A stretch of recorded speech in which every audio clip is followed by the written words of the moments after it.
What makes you look so good? Ocala, baby. What makes you look so good? Why don't you love me like I know you could?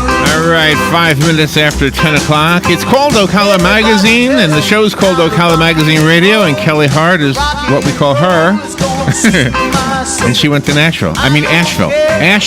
And it's, oh my gosh, I love Asheville, and I love the coverage you did of it. Good morning, Kelli. How you doing? Hey, good morning. I'm great. Oh, yeah, I hear you. Hear me okay? Okay. Yep, there I am. See, one of these days I'll remember which button goes to which microphone. It's okay. Yes, happy Friday. Yeah. The new issue of Ocala Magazine is out. It just came out today, so we're very excited about that.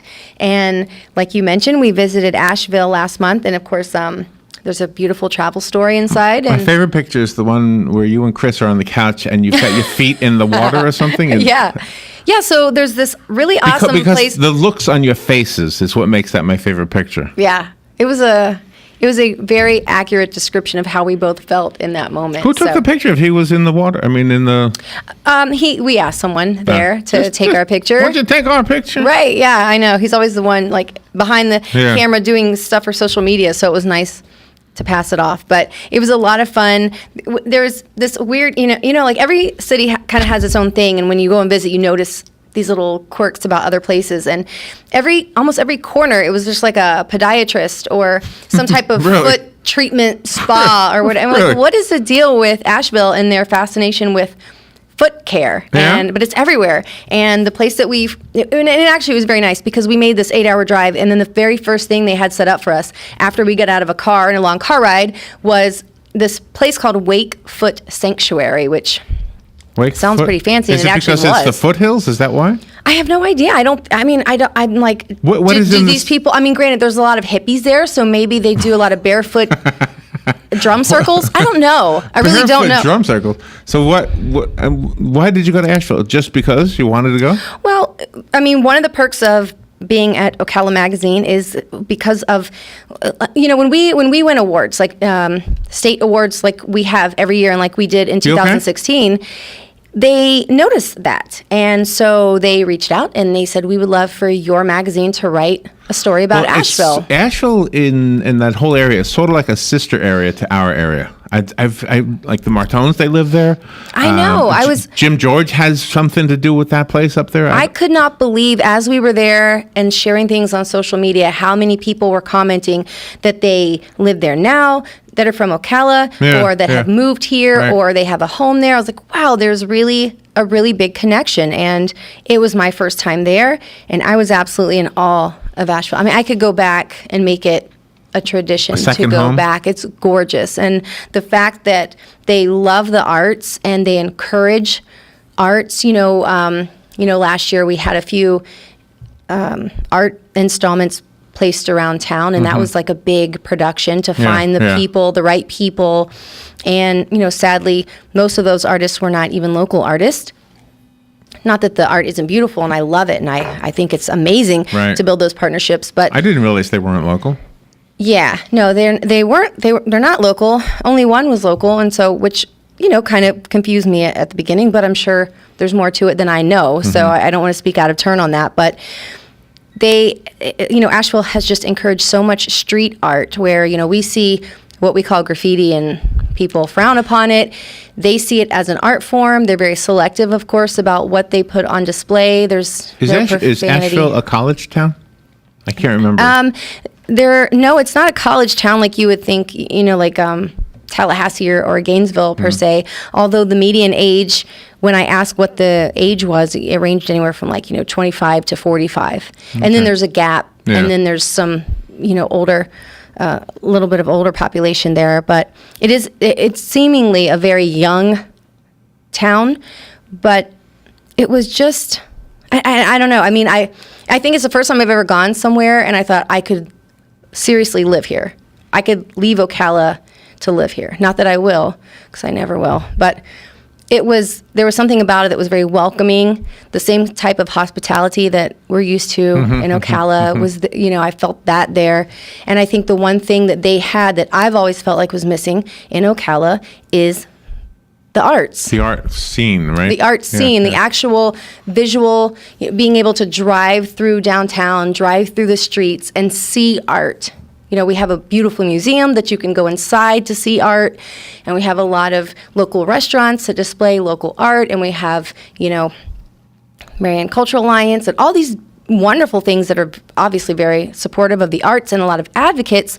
But when you're driving around, you don't see a lot of art. You don't see a lot of sculptures and murals, and I was just consumed in that and overwhelmed driving around. It was like, stop, pull over, I want to take a picture of this, stop, pull over. I mean, we must have inched our way through Asheville because we wanted to stop and see every part of it. You're a different kind of a tourist, I would think. Right. I would think most people won't do that, but what you just described. Oh my gosh. Well, I mean, luckily, because Chris is the same way when it comes to art, I didn't have to beg him to stop every second to pull over. In fact, sometimes he was just like, we're stopping.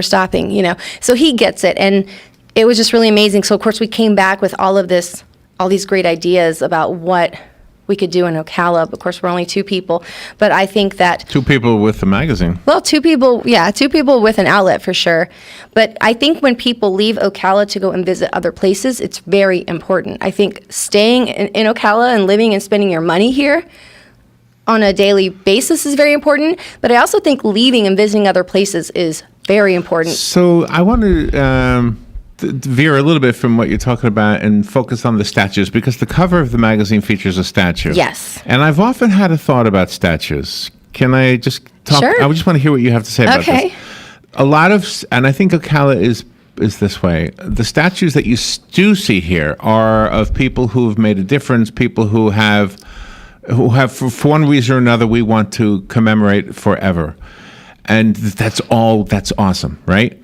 But there's this other kind of statue that you see, and it looks like that might be an example of one where it's just this art, and the person who is in it may not be a real person. Right. Like Prometheus, for example, was a god or something, a mythical god, whatever. Right.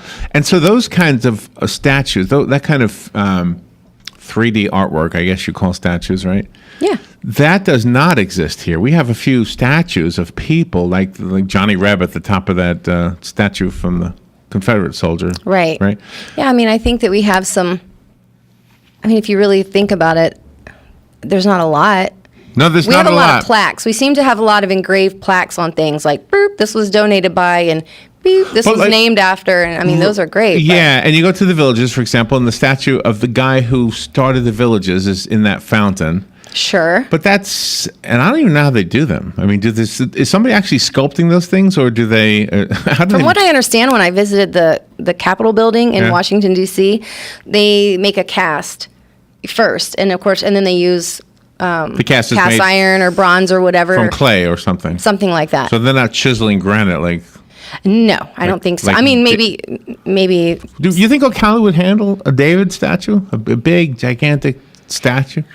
I think, listen, there's always those people, that would Ocala fill in the blank with anything, and there's going to be the people that yes, absolutely, and the people no, not at all, and then people that just don't care in the middle.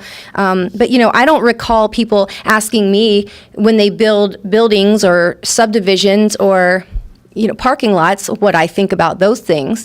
So at some point we have to just try things and see the response. And I see no harm in building. Statues are great, and I think that they're wonderful, especially if they are in honor of someone important to that city. But, if you go to bigger cities and some street corners have these big, beautiful sculptures. They're just abstract art that people love. They love to take their photos in front of them. And I would think if a tourist came to Ocala, that it would behoove us to have some focal points like that, things that people are drawn to, that they could stand in front of, take their selfies, which everyone does, post them on social media, and help kind of put Ocala on the map in that way. And that's something we just don't have. It's not for lack of trying. I don't know if you consider the horse fever horses statues. I mean, they are technically. Sure. I don't know what. Yeah, I mean, I understand, and that was a very clever campaign because of our reputation for being, the horse capital and things of that nature. But I just think that we could really, as much as our downtown is growing, businesses are growing. I think that now there needs to be a few more decorative type things, and I would hope that would come in the way of artwork. That's probably. And if that ever happens, I would hope that our city would choose someone local, or at least give local artists an opportunity to bid on those types of jobs before reaching out. But that's. Do you know any local sculptors? Yeah, I mean, there's welders, there's tons of artists and sculptors, and I'm sure that given the opportunity, people would probably come out of the woodworks that we weren't even aware that do these types of art. But, I just love that Asheville kind of did this all call for artists to come out. They had these old abandoned buildings that were otherwise not very attractive. Is that the background? Is that the backstory? That's how they did that? Yeah. Oh. And the backstory to Asheville as a whole, especially the River Arts District, it is laid out very thoroughly in this month's issue of Ocala magazine. And it kind of was one of those things where the Depression hit and a lot of businesses failed, and these buildings sat vacant for quite some time. And rather than kind of writing them off, Asheville decided they would pay their debts and work their way through the Depression. And that's ultimately what they did. The banks didn't have to foreclose on all these buildings. The town paid their debt, and then they were able to keep these old buildings, and artists saw an opportunity. Here were these buildings. They were historic buildings, but they needed a lot of TLC, but they were also very affordable because of the condition that they were in. And as we know, artists typically do not make a lot of money. It's usually not until we die that people even appreciate or put a value on our work. So they would buy these old buildings and restore them, and one by one, they were kind of adopted and loved and restored, and now it's become their arts district. So just imagine walking through town in this one subsection of town where all these old, beautiful stone and brick and mortar buildings are that are just full of artwork. I mean, there's a sculptor and a glass artist, and then you've got a painter, and I mean, just one after the other after the other. Very cool. It was so awesome, I could go on. All right, we'll take a little break. We'll be right back. All right. The weather is brought to you by myfwc.com. Safe boating is no accident. On Friday, a shower thunderstorm early in the morning, then less humid in the afternoon, breezy and cooler with sunshine and a high of 75 to 81 degrees. Then Friday night, clear, breezy and cooler, low 52 to 60. On Saturday, refreshing breeze, pleasant and brilliant sunshine with a high of 77 to 81. On Sunday, pleasant with plenty of sun and a high of 83 to 86. From the Florida Weather Center, I'm meteorologist Evan Duffy. There are only a few things in life that you can be certain will always be around: death, taxes, the pursuit of happiness, and computers. As they continue to advance at an epic pace, the one absolute certainty about them is that they'll break. It's not an if, it's a when. And when it happens, bring it to the only company in Ocala that's certified in Apple and Microsoft, Ocala Mac and PC Repair. They even offer on-site computer repair service, so they come to you. And if you do drop it off, you can check your repair status online. Ocala Mac and PC Repair is a family-owned and operated company that can do everything from mobile repair to wireless networks, fixing viruses, data recovery, even building and installing new systems. Visit online at ocalamacpc.com. In person, 1713 East Silver Springs Boulevard, or give them a call, 352-566-8324. That's 352-566-8324. Ocala Mac and PC Repair. The Orlando Fringe is back for its 26th annual festival, May 16th through the 29th, with over 1,200 performances from local, national, and international performing arts companies, plus area high school thespians. There's something for everyone at the Orlando Fringe. Enjoy the sounds at the free outdoor stage and bring the kids for Kids Fringe on the weekends. For tickets and information, visit orlandofringe.org. See you at the Fringe. If you don't go, you'll never know. On May 6th, from 6 till 9 p.m., embark on a magical night at the Appleton Museum of Art. Grab a golden tablet for an enchanting adventure with unicorn carriage rides, magic shows, mermaids, artwork that comes to life, and more. Make eye-popping art in the art space and enjoy refreshments. Family ticket package is $30 for members, $45 for non-members. Individual tickets are also available. For details and to purchase tickets, visit appletonmuseum.org. Got to garden, and we've got a show for you called You've Got a Garden with your host, Master Gardener Carol Ann Baldwin. Carol Ann answers your questions about your flowers, your veggies, your grass, your trees, even questions about your bugs. And she's only on WOCA, so don't miss Carol Ann Baldwin and You've Got a Garden each Tuesday from 9 a.m. to 10 a.m. right here on WOCA The Source. When it really counts, depend on The Source for the latest weather updates, keeping you ahead of the storm. 96.3 FM, 1370 AM, The Source. Well, I'm distracted again. I was looking at Ocala magazine, and it's really another beautiful issue, Kelly. Thank you. Just Thank you you very guys much. did such a good job making it and putting it together. So, what besides Asheville, what else is in the new one? So there's a variety of things in this month's issue. We had our Celebration of Nursing event last month, and we were able to finally, after months of anticipation, announce all of the winners for the Celebration of Nursing event. So that was really nice because we were able to award a student nurse and a nursing instructor, which were a first for us this year. And then we also, of course, had our People's Choice winner, which we do every year through votes on Facebook, and 3 other winners that were awarded based on their years of nursing service. So it was a very fun night.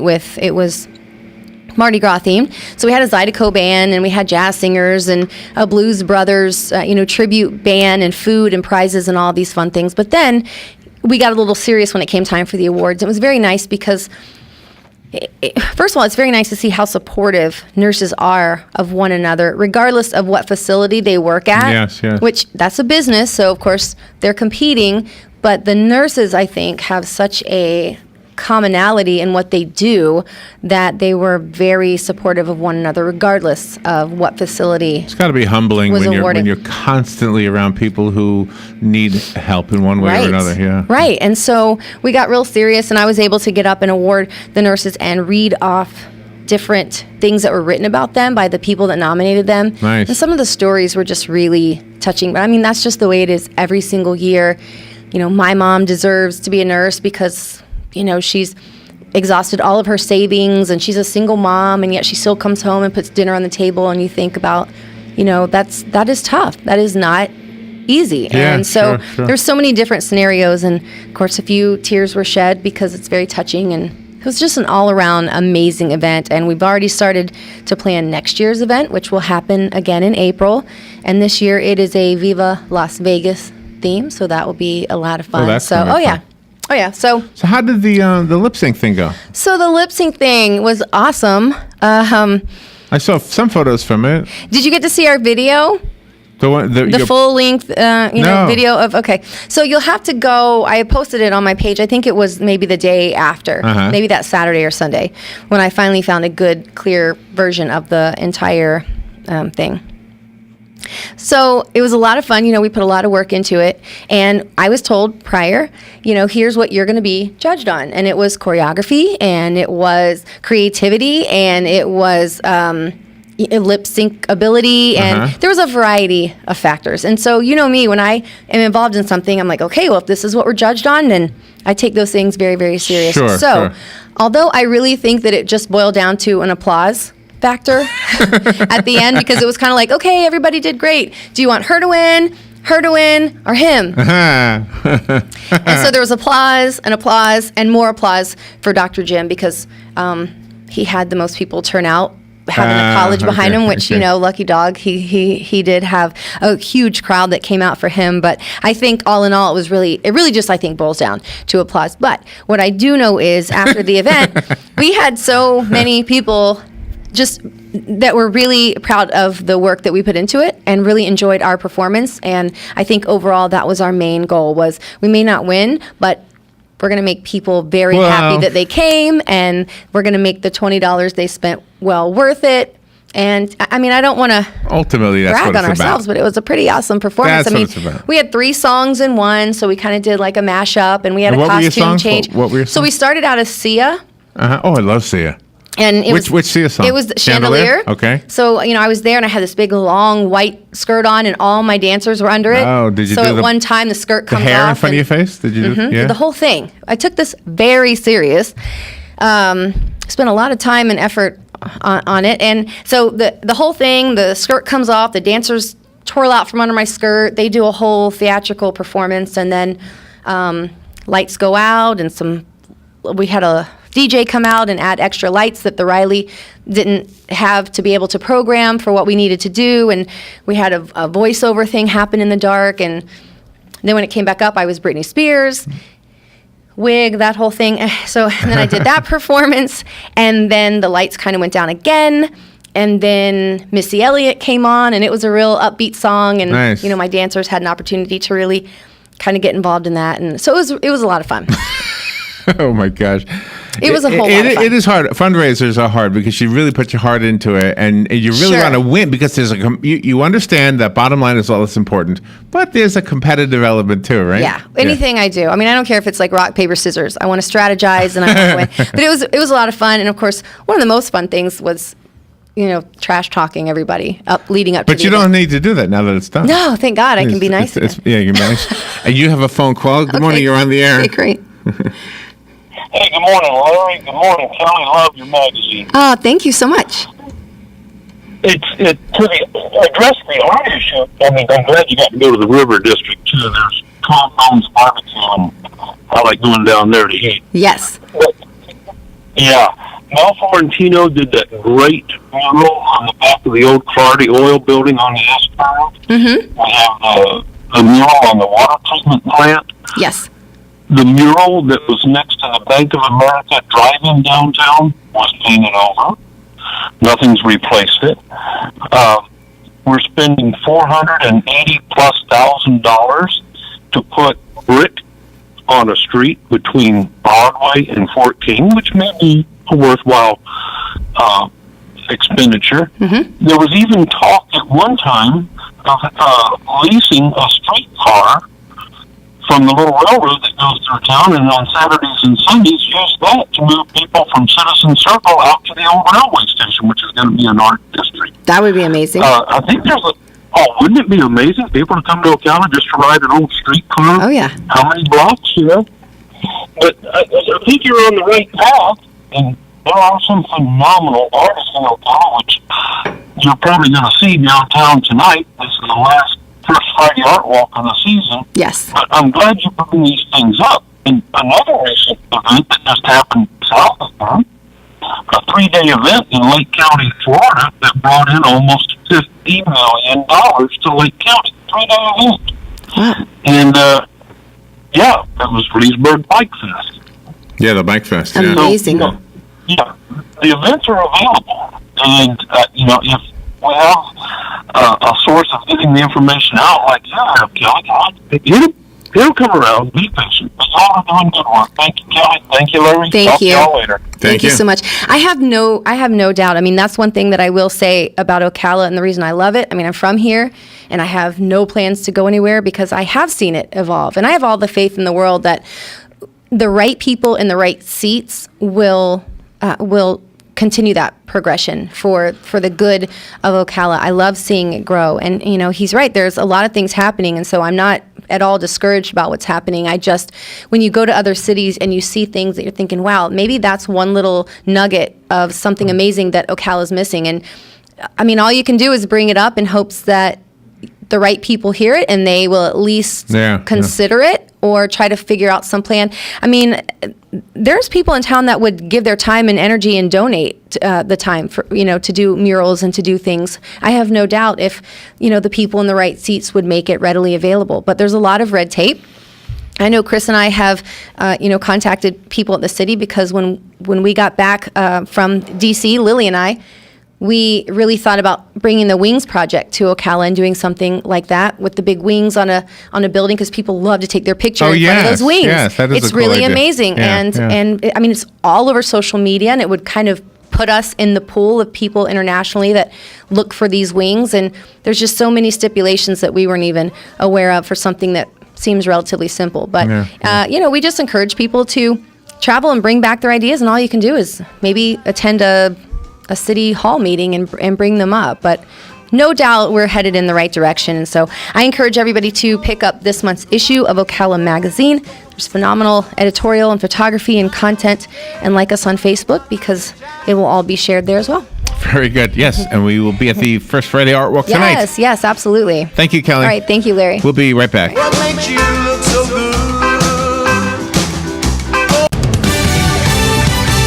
Fox News Radio, I'm Lillian Wu. A better than expected 211,000 new jobs were added in April. The unemployment rate dipped to its lowest point in a decade. There were big job creation in leisure and hospitality, up 55,000, healthcare, social assistance, up 37,000, financial